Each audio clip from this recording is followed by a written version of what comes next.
कुछ लोगों ने कहा कि टिकैत साहब को हाईजैक कर लिया या हैक कर लिया।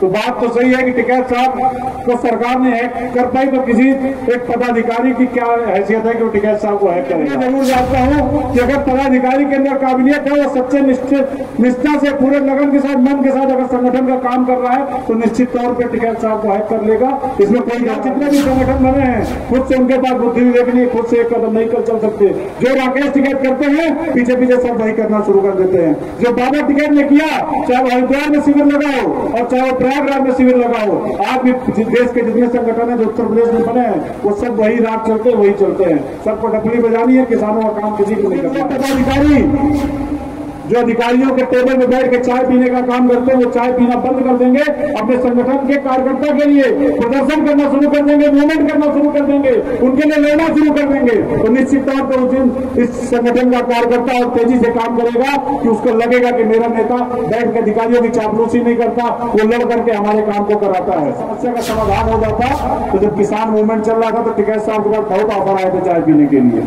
अगर चाय पी लेते तो ये तीनों काले कानून वापस नहीं हुए। काम करना है तो जो सामने कुर्सी पे बैठा है उसका विरोध करना होगा, उसकी गलत नीतियों का विरोध करना होगा। जो हमारे लोगों का हक और अधिकार है उसके लिए हमें संघर्ष करना होगा। प्रदेश के क्रांतिकारी भाई रवि आजाद जी ने कहा कि ये बड़ी उपलब्धि है कि देश में विपक्ष नहीं था और इस भारतीय किसान यूनियन की देन है कि इस देश के अंदर एक मजबूत विपक्ष हमने पैदा किया, खड़ा किया। नारा था कि भारतीय किसान यूनियन के हर एक कार्यकर्ता का एक पैर जेल में और एक पैर जेल में होना चाहिए। तो हमें रात को अपना दूसरा घर जेल के अंदर ठिकाना बनाना होगा, तब जाके इस देश के किसानों के हितों की रक्षा कर पाएंगे, इस देश के आदिवासियों की, इस देश के नौजवानों की, इस देश के मजदूरों के हितों की रक्षा कर पाएंगे और इस संगठन को मजबूत कर पाएंगे।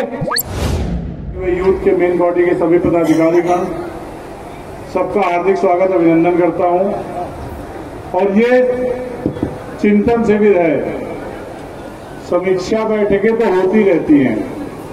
एक उत्तर प्रदेश में पहले समीक्षा बैठक हुआ करती थी पहले, जो हर 3 महीने पे होता था, और जो बातें यहाँ आ रही हैं वो उस 3 महीने की जो पंचायत लखनऊ में लगता था पहले उसियार के नीचे, तो उसमें काफी कुछ चीजें खत्म हो जाती थी, वो बंद हो गया। तो मैं अपना एक सुझाव इस राष्ट्रीय चिंतन शिविर में रखना चाहता हूं कि वो जो 3 महीने पे मंडल वाइज समीक्षा होती थी लखनऊ में, सबको बुला करके उसे पुनः शुरू कराने की जरूरत है, क्योंकि यहाँ ज्यादा हाउसफुल हो जाती है।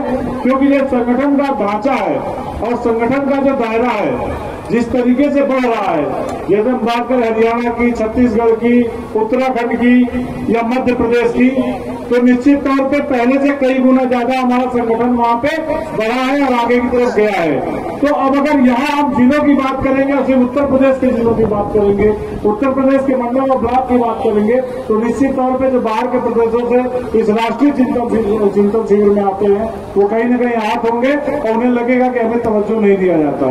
तो यहाँ प्रदेशों का मेरा ऐसा सुझाव है कि यहाँ जो है प्रदेशों का हो, और जो प्रदेशों की राजधानियों में 3-3 महीने पे होता था, समीक्षाएं होती थी प्रदेश अध्यक्ष और बड़े पदाधिकारियों के नेतृत्व में, मैं भी गया हूँ 8-10 बार, तो वो बहुत अच्छा था और उसे चालू करने की जरूरत है। अभी पूर्व में कुछ बातें हुई, उसका भी मैं जवाब इस मंच के माध्यम से सुझाव के रूप में दे देना चाहता हूँ। कुछ लोगों ने कहा कि टिकैत साहब को हाईजैक कर लिया या हैक कर लिया। तो बात तो सही है कि टिकैत साहब को सरकार ने हैक कर पाई, तो किसी एक पदाधिकारी की क्या हैसियत है कि वो टिकैत साहब को हैक करेगा। लेकिन मैं इतना जरूर जानता हूं कि अगर पदाधिकारी के अंदर काबिलियत है, वो सच्चे निष्ठा से पूरे लगन के साथ, मन के साथ अगर संगठन का काम कर रहा है तो निश्चित तौर पर टिकैत साहब को हैक कर लेगा, इसमें कोई दो राय नहीं है। तो जो साथी चाहते हैं कि वो टिकैत साहब को हैक कर ले, तो संगठन के लिए काम करे, 24 घंटा चलने का काम करे, झूठ और फरेब बोलने का काम बंद कर दें। निश्चित तौर से टिकैत साहब उन पर विश्वास करेंगे, उनको आगे बढ़ाने का काम करेंगे।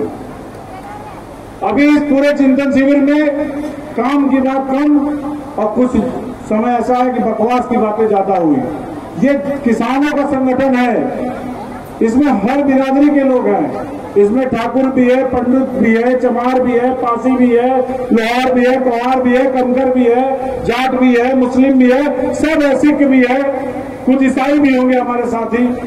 तो इस तरीके की बातें मंच से ये शोभनीय नहीं है। ये कहीं ना कहीं हमारा जो इतना बड़ा नेतृत्व है इस पूरे देश के अंदर, जिसने पूरे विश्व को, अभी धर्मवीर जी बोल रहे थे कि पूरे विश्व को आईना दिखाने का काम किया भारतीय किसान यूनियन टिकैत ने। भारतीय किसान यूनियन टिकैत इसलिए कह रहा हूं कि भारतीय किसान यूनियन बहुत बन चुके हैं, लेकिन भारतीय किसान यूनियन सब गुट है। जो मेन पौधा है, जो मेन जड़ है, वो यही भारतीय किसान यूनियन है, जिसने सबको अलग दिखाई। और ये बहुत गर्व की बात है कि आज जितने भी संगठन बने हैं, खुद से उनके पास बुद्धि विवेक नहीं, खुद से एक कदम नहीं कर चल सकते। जो राकेश टिकैत करते हैं, पीछे पीछे सब वही करना शुरू कर देते हैं। जो बाबा टिकैत ने किया, चाहे वो हरिद्वार में शिविर लगाओ और चाहे वो प्रयागराज में शिविर लगाओ, आज भी देश के जितने संगठन है जो उत्तर प्रदेश में बने हैं, वो सब वही रात चलते वही चलते हैं। सबको डपली बजानी है, किसानों का काम किसी को नहीं करना है। तो जो षड्यंत्र हो रहा है संगठन में, जो जातियों में बांटने का प्रयास हो रहा है, आपसी मनमुटाव हो सकता है। कोई भगवान होकर पैदा नहीं हुआ है, सबका विरोध है। जरूरी है कि मेरी विचारधारा सबसे मैच करती हो, लेकिन आप कुछ लोगों से तो करती है। लेकिन उस चीज को यहाँ इस प्लेटफॉर्म पे, जहाँ तमाम एलआईओ के लोग, तमाम इंटेलिजेंस के लोग यहाँ सरकार की आंख नाक कान बन के बैठे हुए हैं, तमाम हमारे ऐसे साथी जो देखने आए कि चले देखे किसान यूनियन है क्या चीज, जो संगठन में जुड़ना चाहते हैं, वो यहाँ से क्या सीख लेकर के जाएंगे, यहाँ से क्या सीख लेकर के जाएंगे। हमें और आपको अगर संगठन को मजबूत करना है, तो जो शीर्ष नेतृत्व ने कहा कि ब्लॉक से लेकर के, न्याय पंचायत से लेकर के, समितियों से लेकर के ब्लॉक, तहसील और जिले तक संगठन को जोड़ना, उसकी कार्यकारिणी बना करके देनी है सितंबर तक, राष्ट्रीय महासचिव युद्धवीर जी ने ये निर्देश जारी किया है। उस पर हमें और आपको काम करना होगा। और उस काम के साथ साथ संगठन को मजबूती तभी आएगी जब आप कार्यकर्ताओं के लिए चलना सीखेंगे। आप जिस दिन वो पदाधिकारी जो अधिकारियों के टेबल में बैठ के चाय पीने का काम करते हैं, वो चाय पीना बंद कर देंगे, अपने संगठन के कार्यकर्ता के लिए प्रदर्शन करना शुरू कर देंगे, मूवमेंट करना शुरू कर देंगे, उनके लिए लड़ना शुरू कर देंगे, तो निश्चित तौर पर उस दिन इस संगठन का कार्यकर्ता और तेजी से काम करेगा कि उसको लगेगा कि मेरा नेता बैठ के अधिकारियों की चापलूसी नहीं करता, वो लड़ करके हमारे काम को कराता है। तो निश्चित तौर पर अगर चाय पीने से समस्या का समाधान हो जाता, तो जब किसान मूवमेंट चल रहा था तो टिकैत साहब के पास बहुत ऑफर आए थे चाय पीने के लिए। अगर चाय पी लेते तो ये तीनों काले कानून वापस नहीं हुए होते। वही चीज हमारे जिले में, ब्लॉक में भी लागू होता है, तहसीलों में भी लागू होता है कि अगर संगठन में काम करना है तो जो सामने कुर्सी पे बैठा है उसका विरोध करना होगा, उसकी गलत नीतियों का विरोध करना होगा। जो हमारे लोगों का हक और अधिकार है उसके लिए हमें संघर्ष करना होगा। और खासतौर से मैं यूथ के लिए कह दूं कि बहुत से जिले ऐसे हैं जहां हम लोगों ने सुधार किया और जो यूथ का और मेन बॉडी का जो डिस्प्यूट था वो पूरी तरीके से खत्म हो गया, लेकिन कुछ जिलों में अभी भी डिस्प्यूट बचा हुआ है।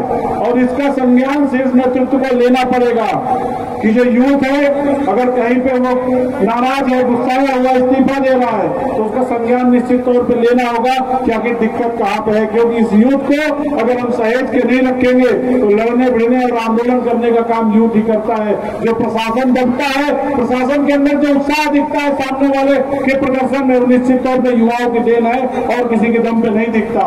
जो बैरियर फाड़ने का, ट्रैक्टर बैरियर में मारने का काम आता है, लंगर भंडारे में सेवा करने की बात आती है, तो निश्चित तौर पे यूथ ही करके देता है, कोई दूसरा नहीं करता है। तो हमें उस जहां तक जाना होगा कि ये विवाद क्यों है। अगर कोई युवा नाराज है तो क्यों नाराज है। अगर हम और आप नहीं पूछेंगे, हमारे जो सीनियर है, जिन्हें घर का बुजुर्ग कहा गया, जिन्हें घर का मार्गदर्शक कहा गया, अगर वो लोग नहीं पूछेंगे तो कौन पूछेगा। और निश्चित तौर पे समय ऐसी आई है, अभी हमारे हरियाणा प्रदेश के क्रांतिकारी भाई रवि आजाद जी ने कहा कि एक बड़ी उपलब्धि है कि देश में विपक्ष नहीं था और इस भारतीय किसान यूनियन की देन है कि इस देश के अंदर एक मजबूत विपक्ष को हमने पैदा किया, खड़ा किया, संघर्ष हमने किया, उसका लाभ विपक्ष लिया और हमने एक लगड़ी सरकार बनाने के लिए बाध्य किया।